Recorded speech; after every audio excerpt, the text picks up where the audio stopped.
பழக்கம். அவர் என்கிட்ட 1000 சொல்லிருப்பாரு. உங்களுக்கு என்ன வேணுமோ அதை மட்டும் கேளுங்க. டேய், அன்னைக்கு மதியம் 1 மணிக்கு ஆஸ்பத்திரிக்கு மாமா பக்கம் வந்தீலடா, அப்ப என்ன காலைல ஓதுனாரு அதை மட்டும் சொல்லு. அன்னைக்கு காலையில 6 மணி இருக்கும். கோழி கொக்கரக்கோன்னு கூவுச்சு. அப்ப என் பொண்டாட்டி உன்னை செருப்பால் அடிச்ச கதையெல்லாம் நான் கேட்கல. அன்னைக்கு மதியம் 1 மணிக்கு மாமா பக்கம் ஆஸ்பத்திரிக்கு வந்தியா, அப்போ உன் காலையில என்ன ஓதுனாரு அதை மட்டும் சொல்லு. இங்க பாருங்க, எனக்கு எதா இருந்தாலும் ஆர்டரா சொல்லித்தான் பழக்கம். இடையில குறுக்கு கேள்வி கேட்டீங்கன்னா எனக்கு சொல்ல தெரியாது. அப்புறம் நான் எந்திரிச்சு போயிருவேன். சொல்லவா எந்திரிச்சு போவா? என்ன ஆர்டரா தான் சொல்லுவேன். விடுங்க பாஸ். நமக்கு என்ன பாஸ், அவனுதான் வாய் வலிக்கும். அவனை செத்தங்கடா, அவன் உங்ககிட்ட மாட்டலடா, நீங்க தாண்டா அவங்கிட்ட மாட்டிருக்கீங்க. சரி, ஆர்டர் படியே வா. அன்னைக்கு காலையில 6 மணி இருக்கும்.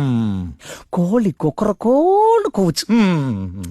என் பொண்டாட்டி குளிச்சுட்டு தலை நிறைய பூ வச்சுட்டு என்னை வந்து உசுப்புனா. மல்லியா கனகாம்பரமா? அன்னைக்கு